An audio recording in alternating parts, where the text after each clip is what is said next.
Olá, pessoal, sejam bem-vindos. Meu nome é Aline, eu sou professora de português. Meu nome é Keuliane, eu também sou professora de língua portuguesa e hoje nós viemos aqui dar uma aula mais voltada para os conhecimentos do Enem. E minha gente, eu vou ser muito sincera que é a primeira vez que eu estou dando aula nessa modalidade. E outro dia, ano passado, esse cenário aqui estava lotado de alunos e para mim está sendo um desafio. Porém, eu estou feliz porque eu vou falar do que eu gosto para vocês.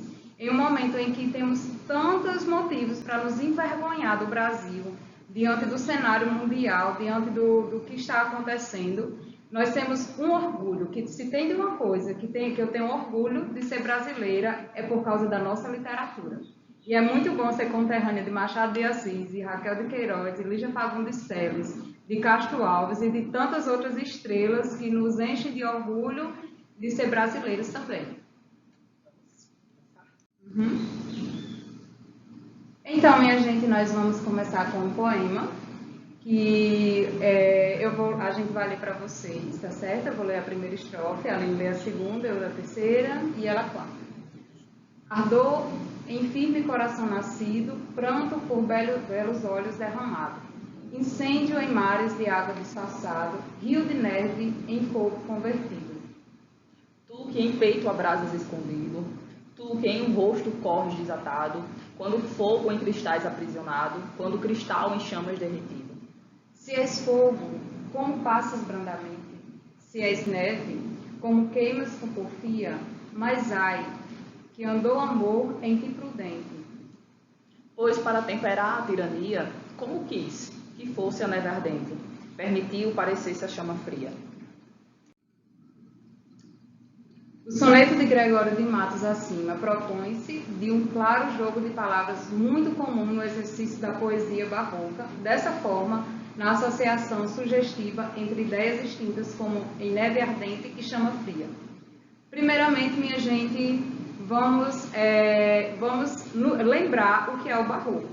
Lembrando que essa aula é só uma pincelada dos conteúdos do ensino médio. Nós não vamos nos estender, não vamos nos aprofundar nos conteúdos, porque não é uma aula presencial e também é um aulão, é uma revisão. Então, vamos lembrar um pouco do barroco. O barroco foi um movimento que ocorreu na Europa, que foi resultado, primeiro vamos lembrar, né, o que aconteceu. Na Idade Média, Deus era o centro do universo, era o centro de tudo.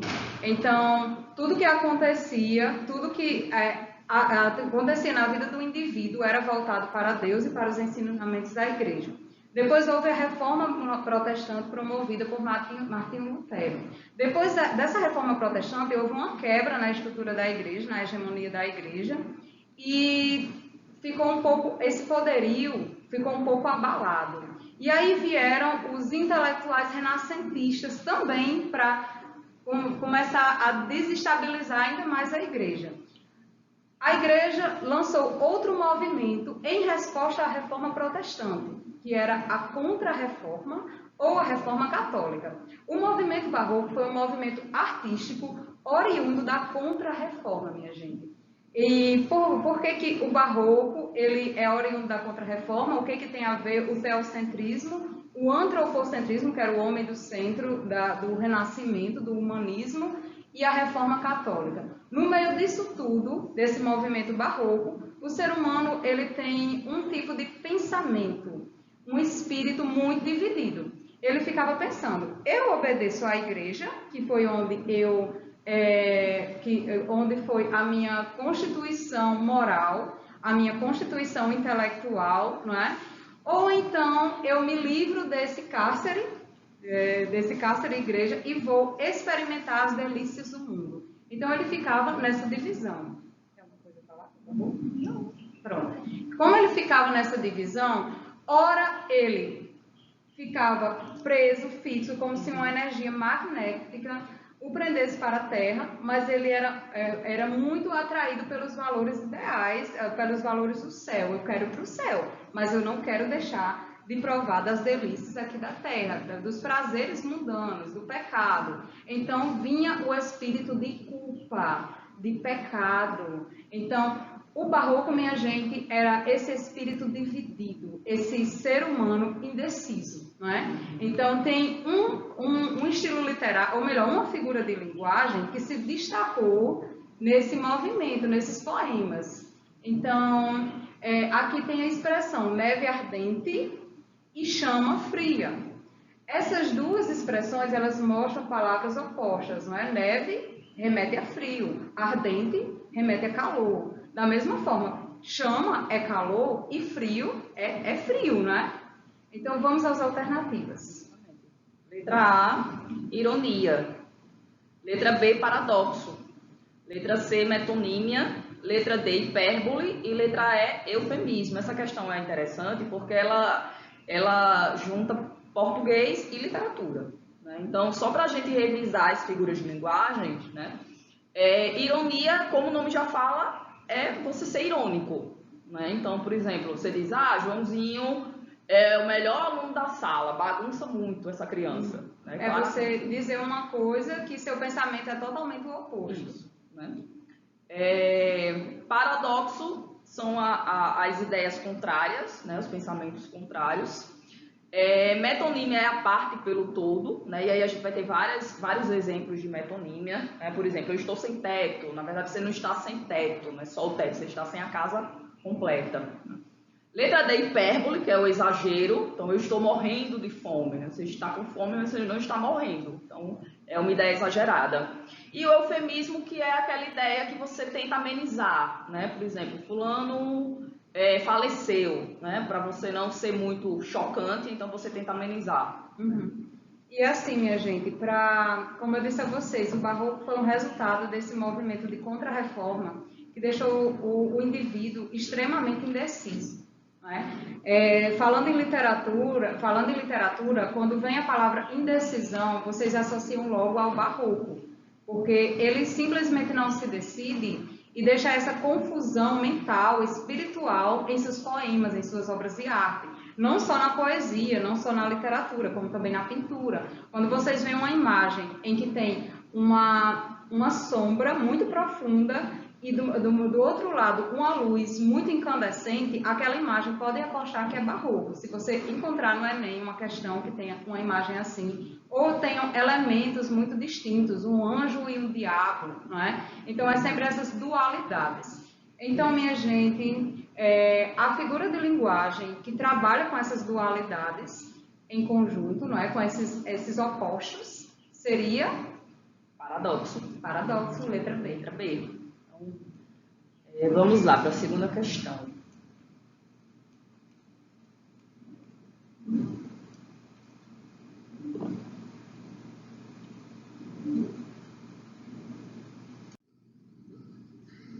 A segunda questão, a gente tem um poema, né? Outro poema, que diz assim, soneto 7. Onde estou? Este sítio desconheço. Quem fez tão diferente aquele prado? Tudo outra natureza tem tomado, e em contemplá-lo tímido esmoreço. Uma fonte aqui houve, eu não me esqueço, de estar a ela um dia reclinado. Ali em vale, em monte está mudado, quando pode dos anos o progresso. Árvores aqui tão florescentes, que faziam perpétua a primavera. Nem troncos vejo agora decadentes. Eu me engano, a região esta não era. Mas que venho a estranhar se estão presentes. Meus males com que tudo degenera. Então, pessoal, a questão diz o seguinte. No soneto de Cláudio Manuel da Costa, a contemplação da paisagem permite ao eu lírico uma reflexão em que transparece primeiramente, quem foi Cláudio Manuel da Costa? Cláudio Manuel da Costa é um poeta brasileiro que escreveu poemas dentro de um movimento literário chamado arcadismo. Arcadismo, pessoal. E o que é o arcadismo? Arcadismo foi um movimento que ocorreu logo após o barroco. O barroco tinha todo aquele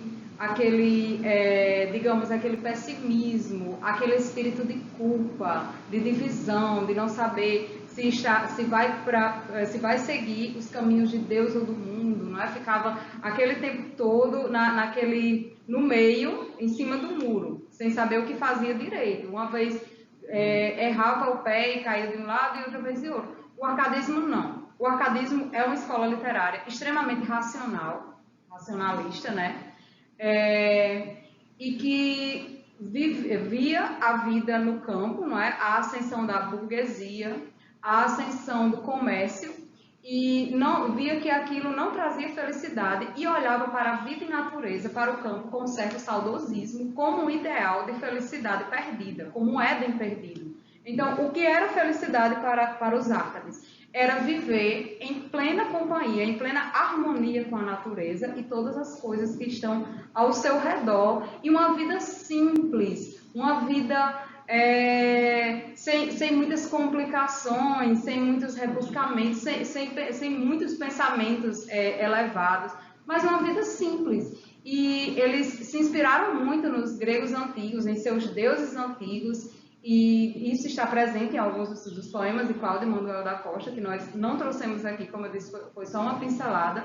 Mas é isso, era o carpe diem, aproveitar o dia, porque assim como a natureza, se você não aproveitar o dia hoje, amanhã a fruta pode apodrecer. Então, colha hoje o dia. Mais ou menos essa é a ideia. Eles eram um ideal meio hippie de vida, não é? Era todo mundo simples, em contato com a natureza. As alternativas de letra A. Angústia provocada pela sensação de solidão. Letra B, resignação diante das mudanças do meio ambiente. Letra C, dúvida existencial em face do espaço desconhecido. Letra D, intenção de recriar o passado por meio da paisagem. Ou letra E, empatia entre os sofrimentos do eu e a agonia da terra. Então, a letra A, primeiro, que não há uma sensação de solidão. Isso, nem angústia. Sim. Segundo, há uma mudança de ambiente, a letra B, mas não há uma resignação diante disso. Letra C, uma dúvida existencial, não tinha essa dúvida existencial do Barroco. Sim. Essas crises existenciais, elas estão presentes mais plenamente no Barroco. Intenção de recriar o passado por meio da paisagem, também não. Letra E, empatia entre os sofrimentos do eu e a agonia. Porque e a agonia, licença, da terra. E a agonia da terra. Porque ele sofre ao ver o que foi mudado naquele ambiente, não é? O que foi mudado naquele que outrora fora um paraíso e agora ele sofre diante disso. Exatamente. Continuando, vamos para a terceira questão. A terceira questão é um poema muito conhecido, né, nacionalmente, que é a Canção do Exílio, né, de Gonçalves Dias. E diz: minha terra tem palmeiras onde canta o sabiá, as aves que aqui gojeiam não gojeiam como lá. Nosso céu tem mais estrelas, nossas várzeas têm mais flores, nossos bosques têm mais vida, nossa vida mais amores. Em cismar sozinho à noite, mais prazer encontra eu lá. Minha terra tem palmeiras onde canta o sabiá. Minha terra tem primores que tais não encontra eu cá. Em cismar sozinho à noite, mais prazer encontra eu lá. Minha terra tem palmeiras onde canta o sabiá. Então, minha gente, a questão é a seguinte: Gonçalves Dias é um importante nome do romantismo. Movimento que se opunha ao classicismo, ao racionalismo e ao iluminismo. Lembrando, minha gente, que eu esqueci de dizer que, assim como o Barroco foi um movimento oriundo da Reforma Católica, ou Contra-Reforma, o arcadismo ele teve origem, ele teve raízes no iluminismo. Então, ele bebeu muito da fonte dos iluministas e se espelhou muito na Revolução Francesa. Voltando.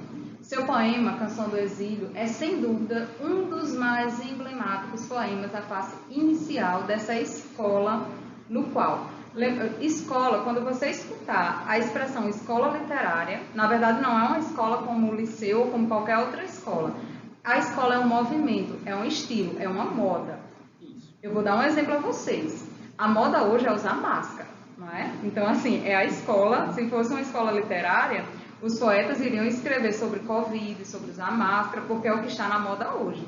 Então, cada período histórico teve o seu movimento inspirado no que estava acontecendo ao redor do mundo. Então, Por isso que literatura, minha gente, é uma ótima forma de você expandir seus conhecimentos para outras disciplinas, porque a literatura, ela é a alma dos outros conhecimentos. Me desculpe as outras áreas dos conhecimentos, mas literatura é a mais encantadora, né? Pois é. Então, a letra A. Primeiro vamos falar do romantismo, né? Para falar da letra A. O romantismo foi uma escola literária que rompeu com o tradicionalismo, com um certo tradicionalismo. Mas como assim? Antes só escreviam prosa em verso. Se você pegar um livro da Ilíada, da Odisseia,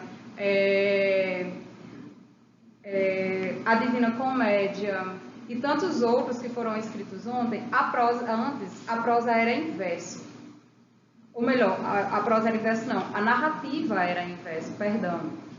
Como uma literatura de cordel. Numa literatura de cordel, toda narrativa se passa em versos, é musicada, não é? É cantada. Então, até antes do romantismo, era obrigatório que se fizesse em verso. Depois do romantismo, houve uma quebra e acabou essa obrigatoriedade de se escrever sempre em versos. Então, começamos a escrever em prosa, textos corridos, narrativas corridas em prosa. Porém, minha gente, falar do romantismo é um conteúdo muito, muito extenso. Os alunos do segundo ano falam que o professor de português só fala do romantismo. Na verdade, a gente não só fala do romantismo, mas é porque é um conteúdo muito extenso que teve 3 gerações. E o romantismo, o que é? Primeiro, a primeira coisa que eu vou dizer a vocês é que romantismo não é história de amor.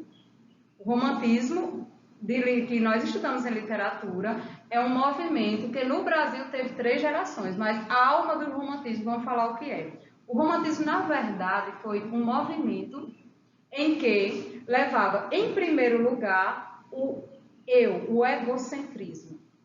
Todos os poetas românticos, eles não estavam nem aí para o que estava acontecendo ao redor do mundo, não, mas era tudo centrado no eu. O arcadismo ainda tinha um olhar voltado para a natureza, para a vida, tinha aquela melancolia por causa do paraíso perdido, mas o paraíso perdido do romantismo eram as suas emoções que ele não conseguia controlar. Então era tudo muito à flor da pele, era tudo muito exagerado, muito hiperbólico. Foi um período muito intenso. E outra coisa, os românticos, minha gente, como a própria palavra diz, eles eram muito apaixonados. Mas quando eu digo apaixonado, não é apaixonado no sentido como nós entendemos hoje. Apaixonado no sentido de paixão, de desejo, de os sentimentos violentos que ardem, intensos. Eles eram muito intensos. Eles diziam que eram embriagados pelas emoções. Tem um texto, porque eu não posso me estender, minha gente, mas tem um livro fantástico que representa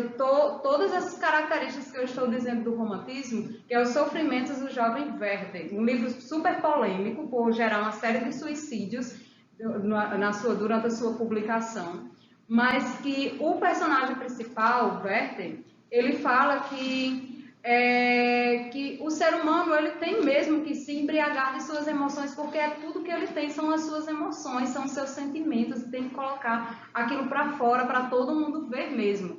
E outra coisa que eles também tinham como característica muito forte, era a fuga. Você quer falar um pouco sobre a fuga, Aline? Eu queria relembrar as 3 fases do modernismo, do romantismo, né, brasileiro, né? Para a gente não se estender tanto no romantismo, porque como o Eliane falou, a gente passaria horas falando. Né? Então, primeira geração é a geração nacionalista, né? Aquela geração que tinha um índio como principal herói, né? E também a qual pertence o poema da questão, né? De Gonçalves Dias. Outra coisa muito importante para a gente lembrar é que eles também eram idealistas.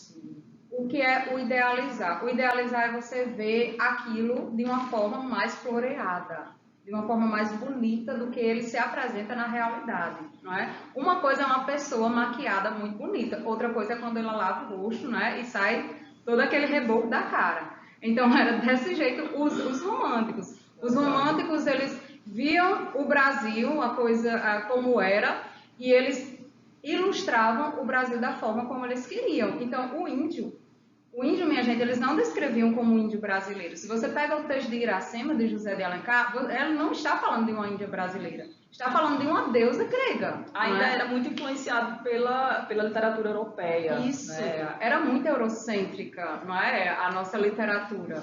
Então teve muitas influências. Na primeira geração, como a Aline disse, tivemos 3 gerações. A primeira era nacionalista. Então, assim, se eles idealizavam tudo, se a primeira geração era nacionalista, o movimento era assim, como o Brasil estava se tornando independente nesse período, então o sentimento era esse, era trazer, resgatar não, mas criar uma identidade brasileira. Um orgulho, não é? Um ufanismo.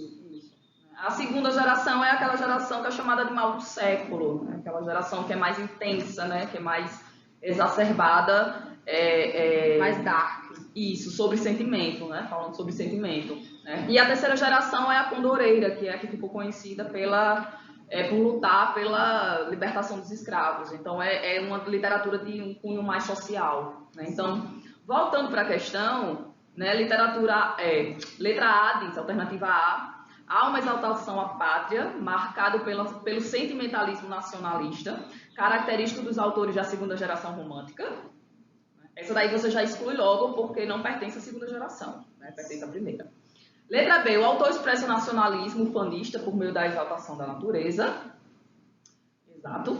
Isso. Né? Mas vamos ver as outras, a gente volta. Letra C, o eu lírico relata um sentimento de saudade da sua terra, mas não tem vontade de voltar para ela. Não, né? Ele fala o tempo todo em voltar. Que mais prazer encontra na terra, né? Isso. Letra D, o poeta estabelece uma comparação de sua pátria com a terra na qual ele está exilado, sem, no entanto, revelar nenhum sentimento de superioridade. Ele revela porque ele diz, mais prazer encontro eu lá, Isso. não é? E letra E, não estabelece uma comparação entre as coisas que existem na terra natal e na terra do exílio. Estabelece, sim. Estabelece, sim. Vamos voltar para a resposta correta. O autor expressa o nacionalismo ufanista. Gente, quando vocês virem essa palavra ufanista, lembre que ufanista é nacionalismo elevado à quinta potência. Então, lembrem-se do que eu disse. Romantismo, exagero. Tudo no romantismo é muito intenso, né? Muito a ferro e fogo, muita flor da pele. Então, é essa aqui. Pode passar, gata. Vamos lá.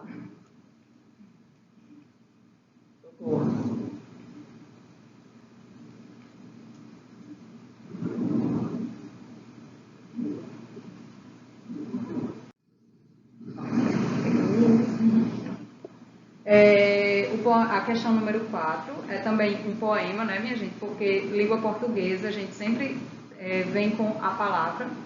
Roem-me atrozes ideias, a febre me queima as veias, a vertigem me tortura. Oh, por Deus, quero dormir, deixe-me os braços abrir, ao sono da sepultura. Despem-se as matas frondosas, caem as flores mimosas da morte na palidez. Tudo vai passando, mas eu pergunto chorando, quando virá a minha vez? Gente, esse poema que tem um tom um pouco macabro, ele é de uma geração, não é? É de uma geração de uma das 3 gerações românticas, que tinha um tom mais mórbido, como a Aline falou, mais voltado para os sentimentos, ele era mais intenso ainda. Então, os poetas dessa geração, que eu não vou dizer qual é, o maior representante foi Álvares de Azevedo. Álvares de Azevedo morreu com 20 e poucos anos de tuberculose. Eles morriam muito, era como está o Covid hoje em dia, era a tuberculose no século XIX. E muitos jovens morriam muito cedo.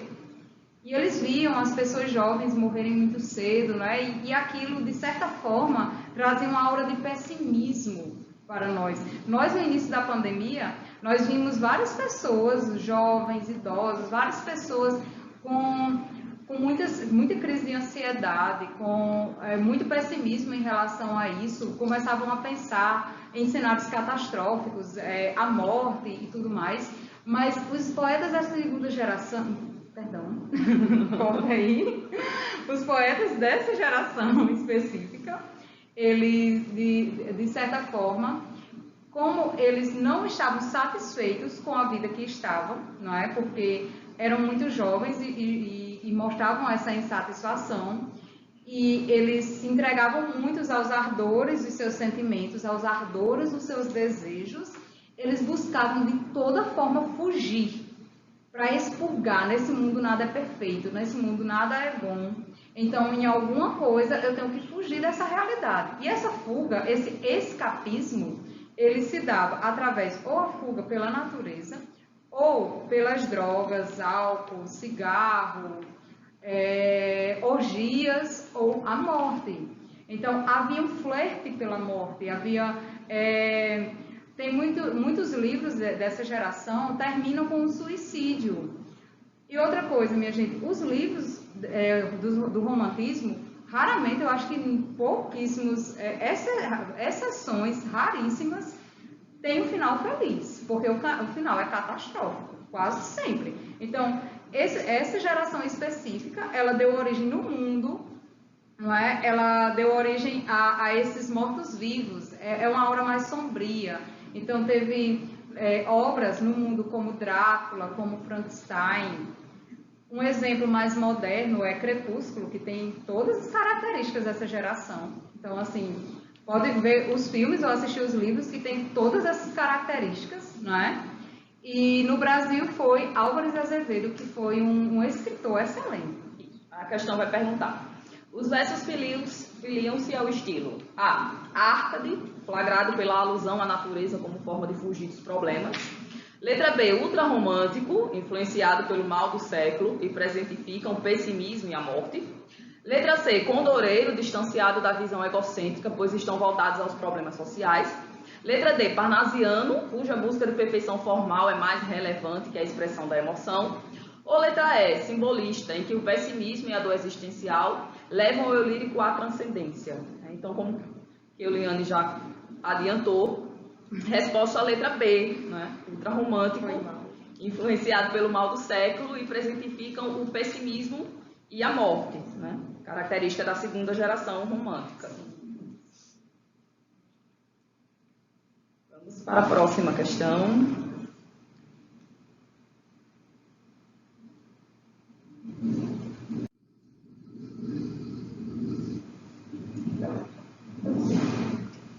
A questão 5 é também um poema de Cruz e Souza, um poeta fantástico, chamado Cárcere das Almas. Toda a alma no cárcere anda presa, soluçando nas trevas entre as grades, do calabouço olhando imensidades, mortes, estrelas, tardes, natureza, mares, estrelas, tardes, natureza. Tudo se veste de uma igual grandeza, quando a alma, entre grilhões e liberdade, sonha e sonhando as imortalidades, rasga no etéreo o espaço da pureza.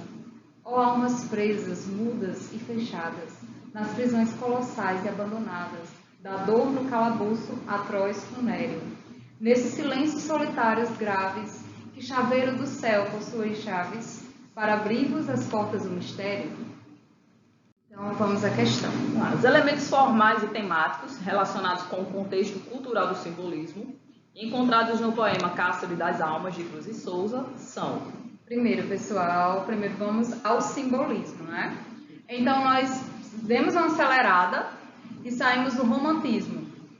Depois do romantismo, teve outro movimento muito importante também, que a gente optou por não colocar, porque seria tão extenso não, mas muito extenso também e muito importante, que é o realismo e o naturalismo. Depois houve outro movimento, que era o parnasianismo.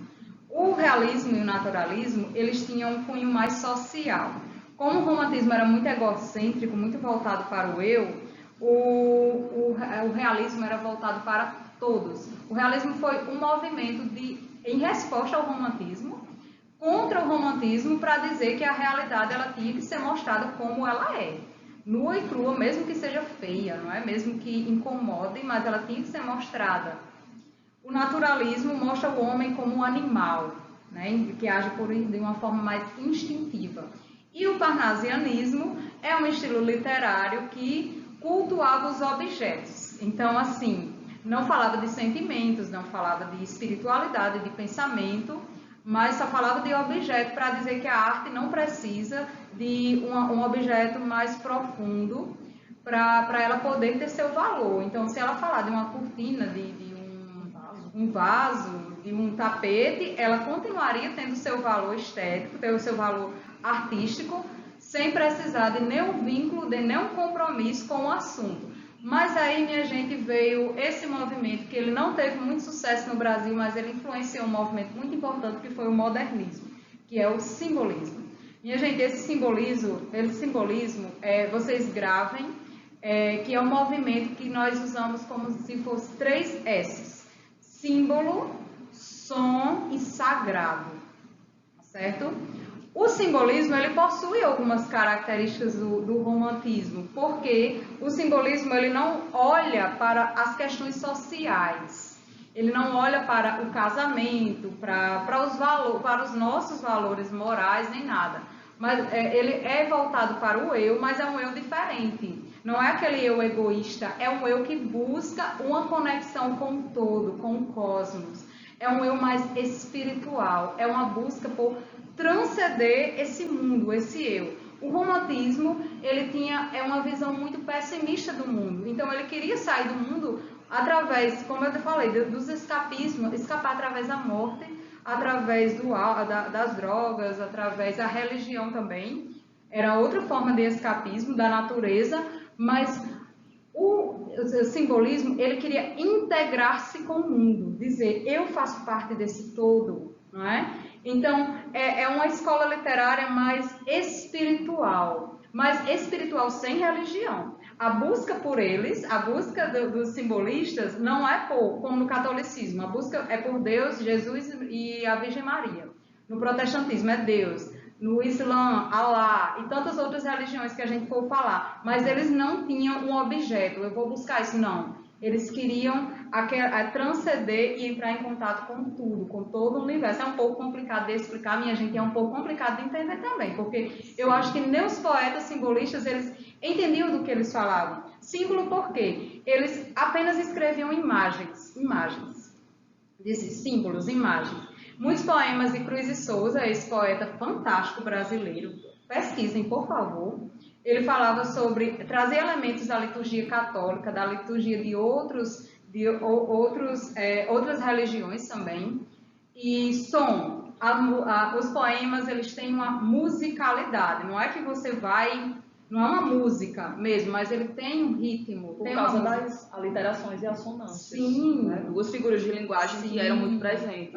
Tem um poema de Cruz e Souza que é Violões que Choram. E ele começa...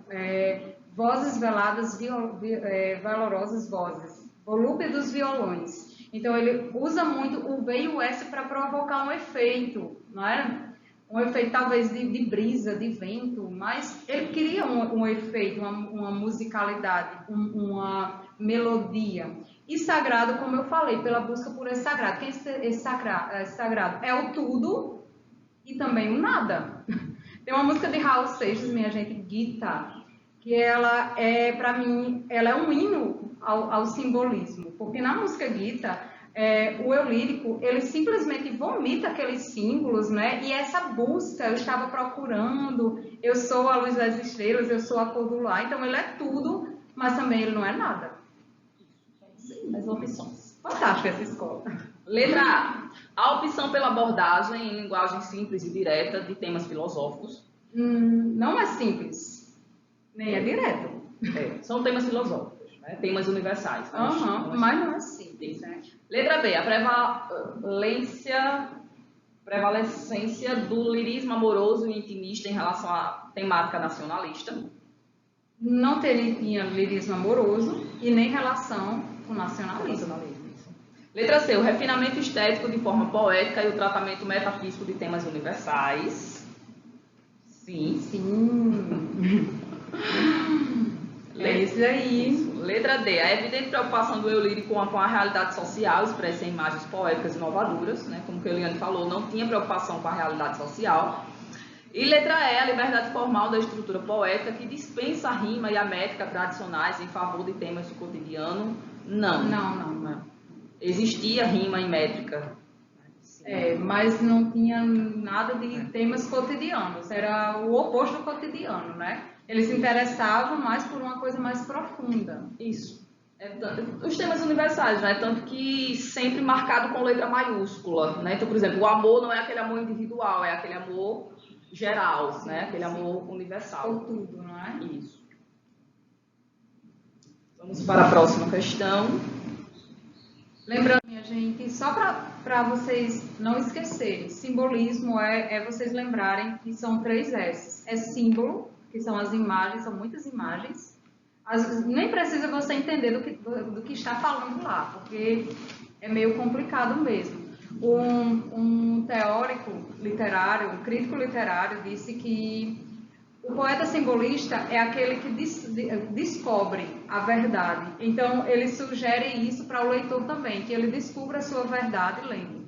Som, que é a musicalidade, e sagrado, que é essa busca por uma vida espiritual mais profunda, para transcender, não é? Sexta questão, a gente tem uma coisa que o Enem gosta muito de fazer, né? Que é juntar dois assuntos diferentes. Então, aqui a gente tem uma questão que fala tanto de gêneros textuais, que é um assunto que o Enem gosta bastante, e interpretação de texto, né?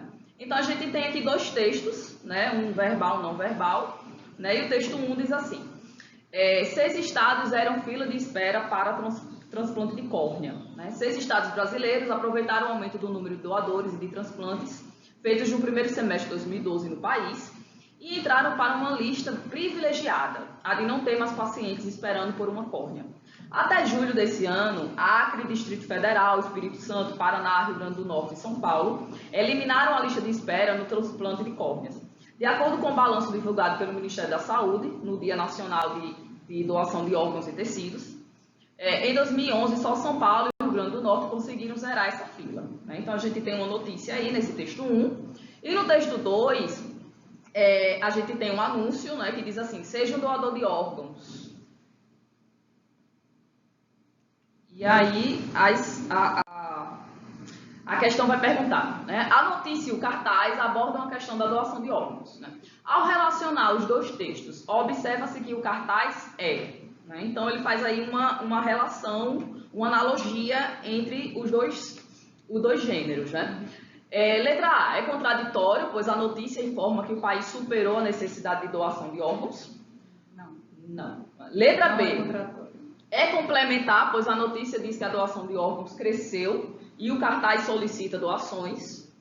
Sim, é complementar. Uma informação complementa a outra, reforça a outra. Isso, reforça a outra. Letra C, redundante, pois a notícia e o cartaz têm a intenção de influenciar as pessoas a doarem seus órgãos, né?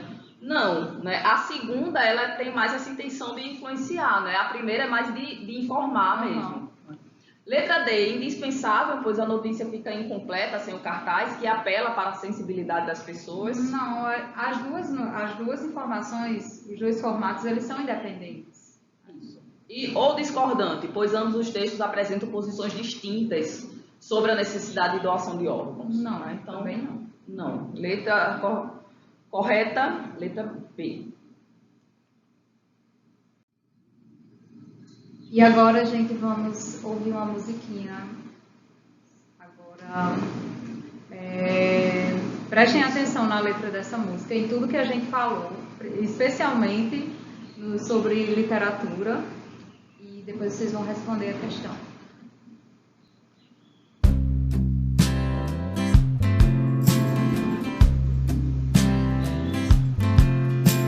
Eu tenho andado tão sozinho ultimamente que nem vejo a minha frente nada que me dê prazer. Sinto cada vez mais longe a felicidade, vendo em minha mocidade tanto sonho perecer. Eu queria ter na vida simplesmente um lugar de mato verde pra plantar e pra colher.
a letra diz o seguinte, casinha branca.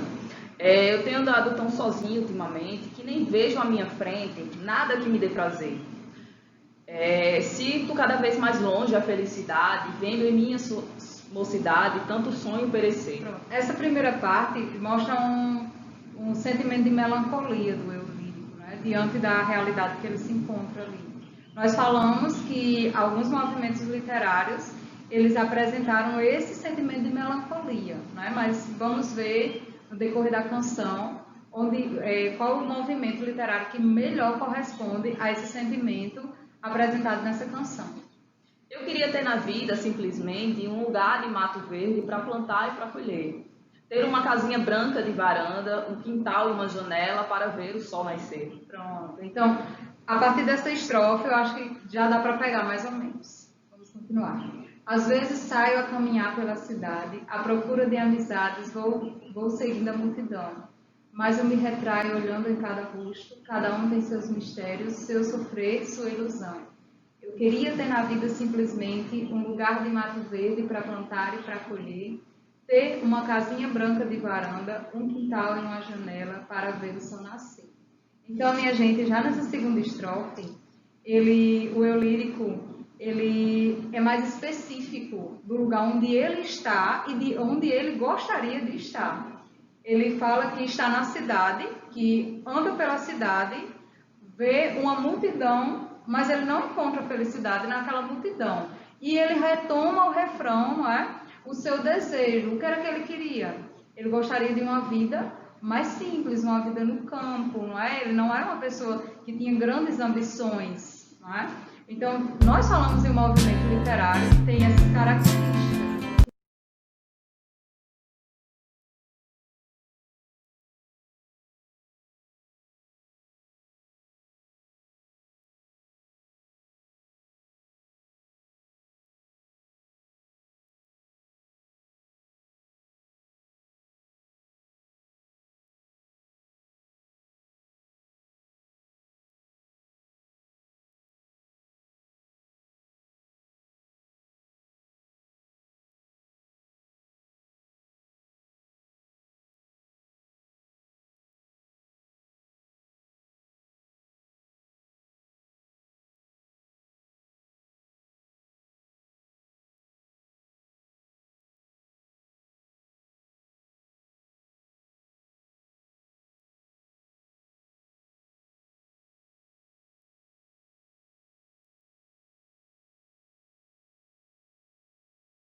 movimento é esse.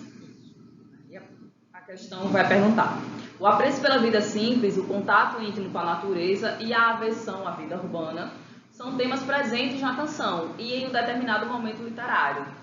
Que movimento é esse? Letra A, parnasianismo. Nós falamos que o parnasianismo ele não se preocupava nem com melancolia, nem com tristeza, nem com alegria. Ele falava de objetos. Então, assim, era uma escola que não queria um tema muito profundo para mostrar sua arte. Só queria dizer, eu posso fazer um texto bem feito falando de qualquer coisa. Então, não é o que se fala na canção. Letra C, trovadorismo. Letra B. Letra B, romantismo. O romantismo, como eu falei, é um movimento muito egocêntrico, muito triste, muito melancólico, que é essa busca, não é? Que era muito, digamos assim, intenso, não é? Muito exagerado. E a gente vê que a canção, ela é simples, não é? Apesar de ter essa melancolia romântica, ela é simples, ela traz um tom mais sóbrio. Letra C, trovadorismo. Trovadorismo não é nem uma escola literária brasileira, foi o primeiro movimento literário de língua portuguesa da Idade Média, não é? E os textos, alguns textos eram escritos, outros não, eram canções que tinham 3 categorias, tinham 4 categorias, perdão, cantiga de amor, amigo, escárnio e maldizer. E não era literatura brasileira e é um longo conteúdo que a gente não vai se estender muito aqui. Isso. Letra D, que é a alternativa correta, né? Arcadismo. Porque é arcade. O arcadismo era que tinha esse apreço, essa atração pela vida mais simples, não é? Eles viram que com a ascensão do comércio, do mercantilismo, isso não trouxe uma vida mais feliz. Não é? O consumismo não trouxe uma vida mais feliz. Então, o que eles queriam eram pessoas de posses. A maioria dos poetas árcades eram pessoas de elite, eram burgueses, eram pessoas da aristocracia. Mesmo assim, eles viam que a felicidade estava em uma vida sem muito apego, sem muita intensidade romântica também dos desejos. Era uma vida mais tranquila, mais simples. Letra E, classicismo, também é uma escola que a gente não abordou aqui pela questão do tempo, né, mas também não é uma escola literária brasileira. Vamos lá. Próxima questão é uma questão de um tema que o Enem gosta bastante, chamado variações linguísticas. Né? Então tem um texto aí falando sobre uma raiz muito conhecida no Brasil, né, que diz: mandioca, mais um presente da Amazônia. Aipim, castelinha, macaxeira, maniva, maniveira. As designações da manihut utilíssima podem variar de região no Brasil, mas uma delas deve ser levada em conta em todo o território nacional: pão de pobre, e por motivos óbvios. Rica em féculo, a mandioca, uma planta rústica e nativa da Amazônia, disseminada no mundo inteiro, especialmente pelos colonizadores portugueses, é a base de sustento de muitos brasileiros e o único alimento disponível para mais de 600 milhões de pessoas em vários pontos do planeta, e em particular em algumas regiões da África.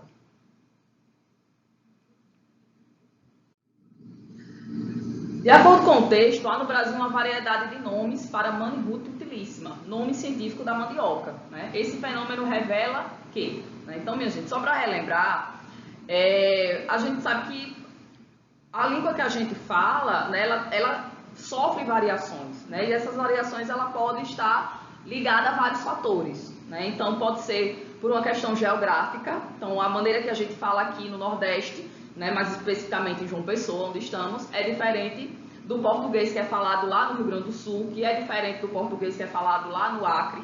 Né? Então, há essas diferenças baseadas na localização. Né?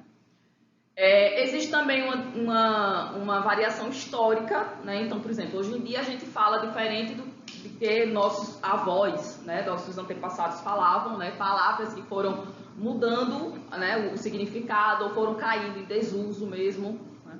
Temos também uma diferença social, né, então isso aí vai mais de acordo com a classe socioeconômica, escolaridade, não é? Isso. Tem também os grupos, né? As tribos, por exemplo, os jargões usados por grupos profissionais, advogados, médicos, jornalistas, policiais, não é? Tem os seus códigos. Isso. Então, essa variação aqui é mais específica da variação regional, né? A variação geográfica. Né? E a questão vai perguntar. Esse fenômeno revela que, né? Então, o fato de um mesmo elemento, né? No caso aí a planta, né? A mandioca, tem vários nomes diferentes no país. Né? Isso se deve a quê? Letra A, existem variedades regionais para nomear uma mesma espécie de planta. Letra B, mandioca é nome específico para a espécie existente na região amazônica. Letra C, pão de pobre é designação específica para a planta da região amazônica. Letra D, os nomes designam espécies diferentes da planta conforme a região. Ou letra E, a planta é nomeada conforme as particularidades que apresenta. Né? Então, minha gente, é uma questão tanto de variação como de interpretação, não é? Então, para responder essa questão, não precisava estudar variação linguística, mas é bom ter um conhecimento para a gente ter a certeza. Então, qual é a questão correta? Letra A. Né? Existem variedades regionais para nomear uma mesma espécie de planta. Né? Então, por exemplo, aqui a gente chama de mandioca, macaxeira, lá no sul chama de aipim. Né? Então, não só essa palavra, mas muitas expressões, né? Quando falar de variação, o que é importante lembrar é que não existe uma variação mais correta do que a outra. Né? A gente vai lembrar muito aí de situacionalidade, que é você utilizar a língua de acordo com a situação. Não existe falar errado nem falar correto, porque para estudo de língua, o mais importante é que você faça uma comunicação e que você esteja adequando a sua linguagem para o ambiente e para as pessoas que você está. Então, se você for uma pessoa que tem um alto grau de escolaridade e falar para um grupo de pessoas analfabetas e você falar os termos acadêmicos, você estará falando errado sim, embora você esteja cumprindo todas as normas da língua portuguesa padrão, mas você está falando errado sim, porque você não está adequando a sua linguagem para o público. É o mesmo exemplo de ir para uma praia de salto alto, não é? Ou ir para uma festa de casamento formal com roupa de praia. Então, você não está adequando a situação. Isso. Então, vamos continuando. Nona questão, a gente tem também um texto, né? Também foi uma questão do Enem. Gripado, penso entre espirros em como a palavra gripe nos chegou até uma série de contágios entre línguas. Partiu da Itália em 1743 a epidemia de gripe que dissimulou pela Europa. Além do vírus propriamente dito, 2 vocábulos virais. O italiano influenza e o francês gripe. O primeiro era um termo, perdão meu francês, gente, eu não sei como se pronuncia em francês, mas vamos lá. O primeiro era um termo derivado do latim medieval influentia, que significava influência dos astros sobre os homens. O segundo era apenas a forma nominal do verbo gripper, isto é, agarrar. Supõe-se que fizesse referência ao modo violento como o vírus se aposta do organismo infectado. Essa é uma questão que fala sobre coesão e coerência. Né? E aí a coesão e a coerência é importante não só para a prova, né, de língua portuguesa, mas também para a parte de redação. Né? E de uma forma bem prática, né, bem resumida, a gente pode dizer que coerência é o sentido do texto. Tá? Então, é quando o texto é entendível. Tá? E a coesão são os elementos conectivos que ligam, né, o texto. Então, a questão vai perguntar, para se entender o trecho como uma unidade de sentido, é preciso que o leitor reconheça a ligação entre seus elementos. Nesse texto, a coesão, que é isto, é construída predominantemente pela retomada de um termo por outro e pelo uso da elipse. O fragmento do texto em que a coesão por elipse do sujeito é... Então, vamos lá, vamos entender. A coerência é o sentido do texto, certo? Então, para você entender o texto, ele tem que ter coerência. Tem que estar articulado, Isso. Né? Bem ligado. Bem ligado. Essa ligação é o que a gente chama de coesão, né? Então, coesão são aqueles elementos, por exemplo, pronomes, conjunções, né, que vão, preposições, que vão amarrar o texto, certo? A questão diz que em uma das alternativas há uma elipse do sujeito, né? O fragmento, a coesão por elipse do sujeito. O que seria isso? A elipse é quando você suprime uma expressão, né? Então, no caso aí é o sujeito. O sujeito não aparece explícito. Mas a gente sabe que ele está ali, porém ele não está explícito, ele não está aparente. Isso. Então, vamos lá para as alternativas, né? Letra A diz: a palavra gripe nos chegou após uma série de contágio entre línguas, né? Então, é só a gente procurar o sujeito aí no texto, né? Facilmente a gente encontra. Letra B, partiu da Itália em 1743 a epidemia de gripe. Então, a epidemia de gripe partiu da Itália, é o sujeito. Então, facilmente encontramos também. Letra C, o primeiro era um termo derivado do latim medieval influentia, que significava influência dos astros sobre os homens. Também, essa alternativa também apresenta sujeito explícito, né? Ali o primeiro. Letra D também, o segundo era apenas a forma nominal do verbo gripe, também o segundo, sujeito, né, do trecho. E letra E diz: supõe-se que fizesse referência ao modo violento como o vírus se aposta do organismo infectado, né? Então, esse que ele vai fazer referência ao vocábulo explícito que tem anteriormente no texto, né? Então, você tem que fazer uma alternativa, você tem que reler o texto para identificar. Então, a elipse é assim, primeiro ele mostra a expressão, mas no segundo momento ele suprime essa expressão. Exatamente. No caso aí, a gente diria que o sujeito é oculto, né? Porque ele não está explícito na alternativa.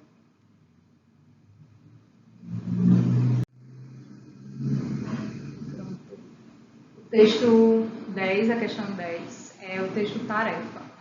Diz assim: morder o fruto amargo e não cuspir, mas avisar os outros quanto é amargo. Cumprir o trato injusto e não falhar, mas avisar os outros quanto é injusto. Sofrer o esquema falso e não ceder, mas avisar os outros quanto é falso. Dizer também que as coisas são mutáveis, e quando em muitos a não pulsar do amargo, injusto e falso por mudar, então confiar a gente exausta o plano de um mundo novo e muito mais humano. Também é uma questão do Enem. E diz assim: na organização do poema, os empregos da conjunção mais articulam para, além de sua função sintática, então além de ligar as orações, né, o texto, qual é a outra função que o mais aí indica? Né? Letra A, ligação entre verbos semanticamente semelhantes.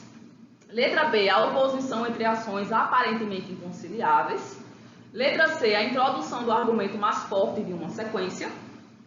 Letra D, o reforço da causa apresentada no enunciado introdutório. Ou letra E, a intensidade dos problemas sociais presentes no mundo. Né? Então, se você prestar atenção no texto, você vai perceber que o mais, ele introduz o argumento mais forte de uma sequência. Ele vê esse aviso como tarefa, né? Como observado no título.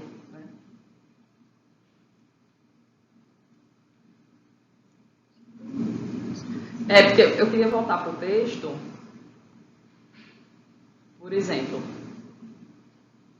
ele é todo construído, né, nesse reforço, né, de outro argumento sequencial.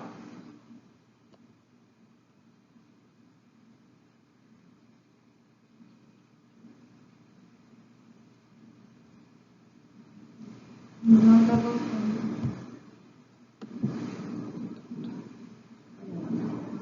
Mas tudo bem. Então, por exemplo, quando ele fala mais isso, mais aquilo, né? Então ele está... comer o fruto amargo, não é? Sem cuspir. Né? Já não é uma coisa agradável. Mas ele avisa as outras pessoas que é amargo. Então, assim, para as outras pessoas, vai comer, mas já sabe. Que né? ele entende como uma tarefa de avisar os outros. De avisar. Então, é isto. Então, minha gente, essa foi a nossa aula. Perdoem a falta de costume, não é? E se eu puder deixar um conselho para vocês, nós somos professoras de língua portuguesa, mas a minha paixão, a minha vocação é pela literatura, porque eu aprendi gramática lendo, eu aprendi a escrever lendo também. Então, é o conselho que eu deixo para vocês. Os nossos livros de literatura brasileira são excelentes.